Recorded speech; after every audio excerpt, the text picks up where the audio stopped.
In the last module, you wrote an honest paragraph about where your current path leads over 5 years if nothing changes. That wasn't meant to scare you, it was meant to clear the fog. Now we switch on a brighter light. If you keep treating money like income, salary or revenue that arrives and EMIs that leave, you'll keep playing a small game with a heavy heart. This module exists to upgrade that definition. I want you to see money not as a monthly visitor or a nagging bill collector, but as something you can shape and direct. When your definition changes, your decisions change. And when your decisions change, the next 5 years change. Here's the new definition we'll install today. Money is a tool. Money is value exchange. Money is energy. 3 simple lenses. 3 ways to remove shame, add clarity, and take control. I'll keep this practical and very human, because nobody lives inside a spreadsheet. First, money is a tool. Think about a tool you use every day: a phone, a pressure cooker, a screwdriver. Tools don't love you or hate you. They obey your intention. In the same way, money's first job is to help you buy time, create flexibility, and build safety. Time is the rarest luxury for a working professional, and money can buy it in honest ways. It buys you 2 hours when you get groceries delivered during a heavy week. It buys you evenings back when you pay for a cleaner instead of arguing over chores. It buys you brain space when you can say no to a toxic project because your emergency fund exists. Flexibility is the adult version of freedom. Money lets you take a week off when your parents need you without bargaining with guilt and managers. Money lets you switch cities, take a lateral move to learn a new skill, or fund a short course that opens a new path. Safety is what keeps your progress from evaporating at the first shock. An emergency fund, proper health cover, and a term plan aren't glamorous, but they turn a crisis into an inconvenience. Used this way, money stops being a monthly test and becomes a set of tools that protect your hours, your options, and your family. Second, money is value exchange. You are not paid for existing, you are paid for solving problems. In the job world, you're paid in proportion to the size and difficulty of the problem you solve, the number of people affected, and how replaceable you are. If your income feels capped, it may be because your current role solves a limited problem for a limited group in a very replaceable way. That's not a moral judgment, it's a map. You can raise your earning power by upgrading the problem you solve, serving more people, or reducing your replaceability with skills and systems. You don't need to become someone else, you need to stack skills that make your contribution more valuable, and then place that contribution where value is recognized and rewarded. Inside this lens, Earn More stops being a motivational poster and becomes a design project. If you automate a painful monthly report that saves your team 30 hours a month, you just solved a bigger problem. If you learn to communicate insights in a way decision makers can act on, you just became less replaceable. If you build a small side practice, say, motor insurance distribution or simple SEEP onboarding for colleagues, you've extended your value to more people. Money responds to value, and value can be designed. Third, money is energy. It flows to where it's respected, tracked, and directed, and it leaks where it's ignored. You've felt this. A small subscription that renews for the 10th month without being used is money energy dripping through a crack. An emotional purchase that sits in a drawer is money energy that went in, got no work done, and left.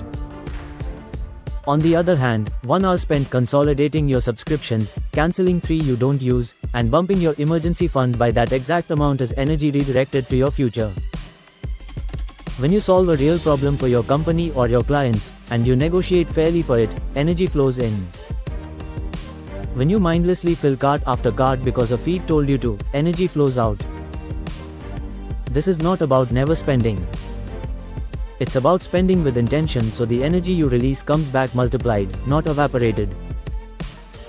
Money as energy also explains why a cluttered, scattered financial life feels exhausting even when the numbers look okay. Energy hates confusion. Clarity is an invitation for flow. Let's make this painfully practical for a minute. Imagine you spend 2000 rupees. In one scenario, that money goes into a late night shopping scroll that gave you 20 minutes of dopamine and a package you'll forget to return. In another scenario, the same 2000 rupees goes into a focused 1-hour consult to fix a recurring mistake that keeps costing you time at work. Both are expenses. Only one returns energy. The return might be less overtime, a calmer evening, a better review, or the confidence to ask for a different project. Money didn't change character between the two examples. Your intention did. And intention is a muscle you can strengthen. When you start living with these three lenses, your internal conversation changes. Instead of, "Can I afford this right now?" you begin to ask, "What job will this money do for me?" Instead of, "I deserve it," you ask, "Will this help me buy more time, create more flexibility, or build more safety?"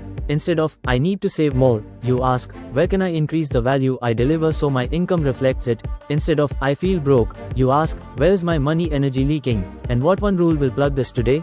The words shift, the choices shift, and strangely, the stress starts to come down because your brain has a framework that isn't adversarial. Money stops being a judge, it becomes an assistant. Let me give you 3 small, real-world scenes. First, you are choosing between cabbing across the city for a 1-hour meeting or moving it online. Money as tool says, "Can I buy back 90 minutes of my day by scheduling smarter and using that time for deep work or rest?" Second, you are asked to take on a small cross-functional project nobody wants because it's messy. Money as value exchange says, "If I clean this up and document it, I increase my value and reduce my replaceability." Third, you are tempted to add another subscription, just to try. Money as energy says, "Before I add a new flow, do I have 3 older flows I should close?" None of these choices demand dramatic sacrifice. They demand a better definition. I want you to hear something clearly. This reframe is not a pep talk. It's a control panel. When money is a tool, you build a kit, emergency fund, right insurance, basic buffers. When money is value exchange, you build a plan, a specific way to increase the size of the problem you solve or extend the number of people you serve, sometimes through a side path that's realistic for your life. When money is energy, you build rituals, a weekly review, a monthly cleanup, and a few non-negotiable rules that keep flows aligned with your future. Those kits, plans, and rituals become the architecture of a stress-free financial life. This is what we teach deeply in the 26-week program. In this training, you only need to install the definition. The rest starts to click into place. Now we plant the seed. Open your notebook. I want you to write 2 lines, exactly as I say them. Line 1. Till now, money mostly meant, blank, fill the blank with the honest word in your head. Salary. Bills. EMIs. Uncertainty. Excitement. Whatever it is, put it down. Line 2. From now, I want money to be the tool that helps me, blank, finish that with something you can feel. Buy back evenings. Reduce panic. Choose work I'm proud of. Protect my parents. Create options for my kids. Take 10 seconds. If you need to pause me to write, do it now. Good. Those 2 sentences are your first upgrade. You didn't do a single calculation and yet your mind is already sorting decisions differently. The words, tool, exchange, and energy sit quietly behind the scenes and change the questions you ask before you tap, swipe, or say yes. A quick reality check so you don't try to sprint. Nothing magical happens because you wrote 2 lines. The magic is what those lines will do to your next 10 decisions. When your brain tells you, "I deserve it," the tool lens will ask what job that spend will perform. When a colleague says, "This is how much everyone gets paid here," the value exchange lens will ask whether the problem you're solving is genuinely being recognized and whether you can reposition your contribution.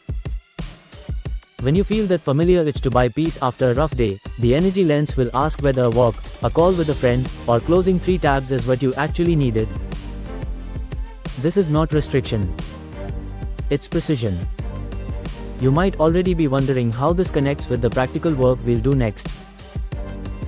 In the 3-day DIY course, day 1 takes this mindset and connects it to your values and your 5-year vision so the tool, the exchange, and the energy know where they're going.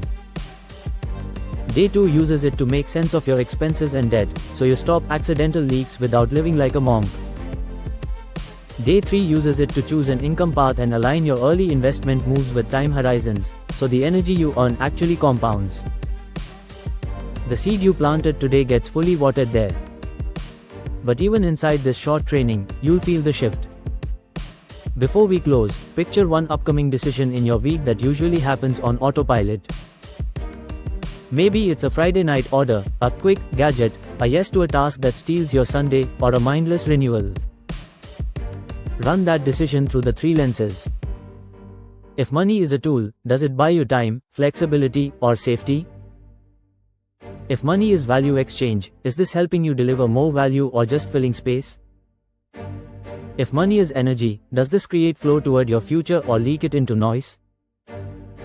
Pick one small action that respects your answer. That tiny respect is exactly where karma money lives. Alright. You've updated the operating system.